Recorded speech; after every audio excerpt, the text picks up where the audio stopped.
훈육을 가장한 아동학대 사건 또 있었습니다. 지난 2013년 경남의 한 무용학원에서 발생했던 아주 끔찍한 아동학대 사건이 5년 만에 수면 위로 떠올랐는데요.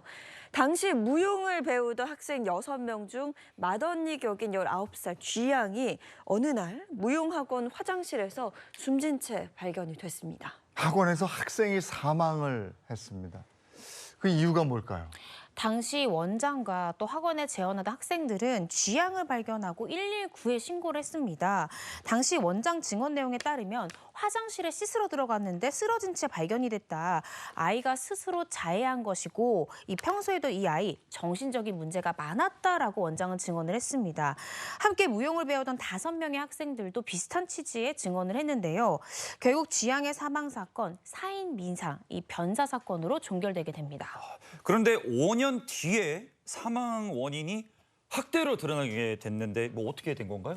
5년 뒤에요. 경찰에 첩보 하나가 들어온 거예요. 오. 당시 사망한 쥐양의 죽음이 자해가 아니라 타살일 수 있겠다라는 첩보가 들어왔습니다.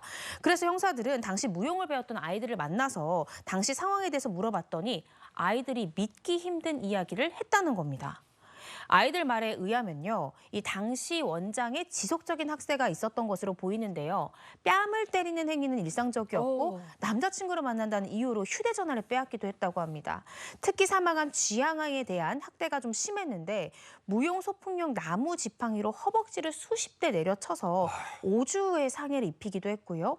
강아지의 분변을 먹게 했다라는 충격적인 진술까지 이건 또 있었습니다. 무슨 소리예요? 네? 그리고 사망 당시에는 쥐양에게 물고문까지 했다라고 이 모두가 일관되게 진술했습니다. 물고문을 했다? 사망 당시 지아한테 물고문은, 야, 이게 옛날에 네. 에? 옛날 민주화 외치던 그 시절에 이거 뭐 서빙고 분실인가? 네. 뭐 이런 생각까지 들 정도인데 아이의 죽음에 이유가 없었던 게 아니네요. 이런 학대 행위를 했다. 이게 뭡니까? 그러니까요. 원장은 이렇게 이야기를 합니다. 아이가 자신의 지시를 잘 따르지 않았다. 또 학원에서 기르던 개의 분변을 제때 치우지 않았다. 밥과 반찬을 남겼다. 계단 청소 상태가 불량하다. 뭐 이런 이유로 아이를 학대했다라고 합니다. 근데 저는 이해가 가지 않는 게 무용 학원이잖아요. 아니 무용 학원인데 이렇게까지 피해를 입으면서 이 학원을 다녔어야만 했는가 그런 생각이 좀 듭니다.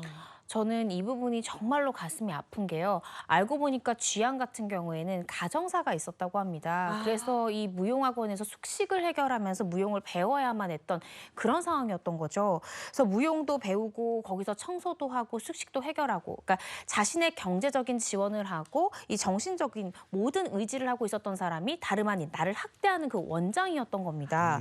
그런데 자신이 의지하던 유일한 어른인 이 원장에게 학대를 당하고 결국 누구에게 도움도 청하지 못한 채 학대 끝에 결국 사망하게 된 겁니다. 진짜 나쁜 사람이네. 네. 이 원장이라는 사람은 진짜 나쁜 사람이에요. 어떻게 이 아이한테 이렇게 학대하고, 근데 5년 동안 이게 밝혀지지 않았었는데 그래도 그나마 이게 뒤늦게라도 밝혀져서 처벌을 할 수 있다니까 다행인데 부검 결과가 있었을 거 아니에요? 근데 그때 이게 안 밝혀졌어요? 그러니까 경찰에서는 쥐양 사망 당시에 이 CT 사진을 찾아내서 법의학자에게 자문을 구해봤습니다. 그랬더니 이 4개의 갈비뼈가 부러졌다 붙은 상처가 발견이 됐고요. 또 사망 당시 사진에서는 머리, 쇄골, 허벅지 등에서 지속적인 학대의 정황이 발견되기도 했습니다. 결정적이었던 거는 이 쥐양의 폐와 기도에 물이 가득 차 있었고요. 이거는 이 전형적인 익사 사망자에게서 나오는 소견이라고 합니다. 그래서 경찰은 쥐양의 사망 원인을 이전엔 사인 미상이었잖아요. 이 결과를 모두 종합해서 결국 사망 원인 익사로 결론을 내리게 됩니다. 당시에 부검을 했다는데 왜 이런 부분들이 발견이 안 된 건지, 당시 원장의 말만 너무 믿고 대충 수사를 한 것 같다라는 생각밖에 안 드는데요. 근데 원장은 뭐 자신이 벌인 일이니까 이거를 뭐 숨기려고 그랬다고 치지만 당시 학원에 있던 그 학생들 스스로 목숨을 끊었다라고 이야기를 했거든요. 왜 그랬을까요? 아무래도 학원 내에서 일어난 일이고요. 또 이 원장이 오랜 기간 동안 비정상적인 방법으로 아이들을 억압하고 학대를 했기 때문에 다른 목격 진술했던 아이들도 아무래도 원장에게 정신적 지배 상태에 놓여져 있었을 가능성이 있습니다. 따라서 사고 당시에 원장이 학생들에게 나랑 비슷한 취지로 증언을 해라 이렇게 종용했을 가능성도 있다라고 조심스럽게 추측을 해봅니다.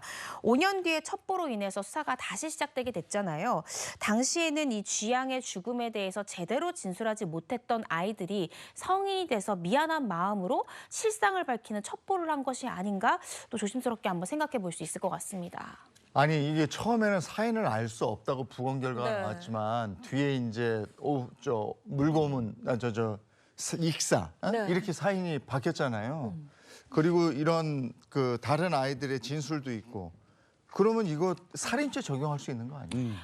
사실은 이 사건이 딱 그 사망 당시에 발견이 됐고 빨리 CCT나 뭐 여러 가지 증거들을 확보했다면 사실은 이 사건 살인죄로도 충분히 적용이 가능했을 네. 것 같습니다. 근데 이미 너무 많은 시간이 지나서 이제 증거들을 토대로 발견했다 보니까 1심에서는 폭행치사로 징역 7년을 선고하게 되었습니다. 네, 그런데 이 원장 반성의 기미는 없었습니다. 전관 변호사를 써서 항소를 했다고 합니다.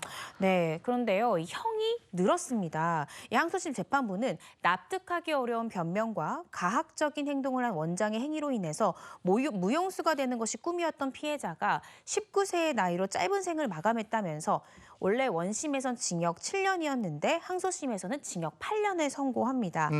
아이의 폐에 물이 찰 정도로 물고문을 해서 아이가 결국 익사해서 사망하고 말았습니다. 이 정도면요, 살인의 미필적 고의가 인정되어야 되는 것이 아닌가 조심스럽게 추측을 해보고요.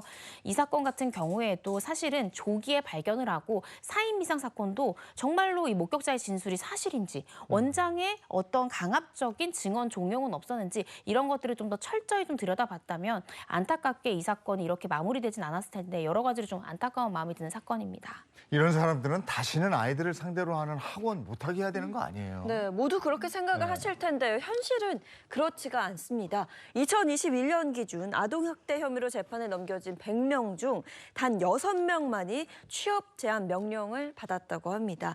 그 말은 즉 나머지 94명은요. 자신이 일하던 곳으로 다시 돌아가서 아이들을 만나고 가르쳤다라는 뜻이기도 하죠. 그렇습니다. 태권도장, 뭐 격투기장, 무용학원 사실은 우리가 일상에서 아이들을 다 보내는 학원들이잖아요. 그러니까 제가 앞서 언급했듯이 정말 이런 학원이나 원장에 대해서 아동학대 이력이 좀 있는지를 좀 손쉽게 부모들이 검색해보고 확인해볼 수 있는 제도가 좀 마련이 되었으면 좋겠고요.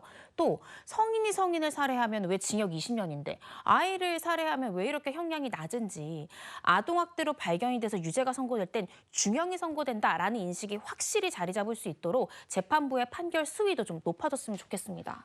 아무리 운동부라고 하지만 훈육의 목적이 담긴 체벌은 아동학대랑 뭐 명확하게 이렇게 또 다르고 또 같을 수도 있고 이건 아이들이 가장 잘 알 거라고 저는 생각을 합니다. 네. 훈육, 훈련 필요하죠. 근데 그 훈육이나 훈련을 받는 상대가 납득할 만한 수준이어야 됩니다. 네. 그리고 체벌을 하거나 뭐 군대용어로 따지면 얼차려. 내가 왜 그걸 받는지 내가 수용해야 그다음에 그게 이루어져야죠. 옛날입니까? 무턱대고 너 뭐 해? 예! 이거 아니잖아요. 네. 설명해주고 납득이 됐을 때 하는 거죠. 그리고 그 선을 넘으면 고문이 되는 겁니다. 아유 답답합니다. 오늘 이고은 변호사와 함께했습니다. 고맙습니다. 고맙습니다.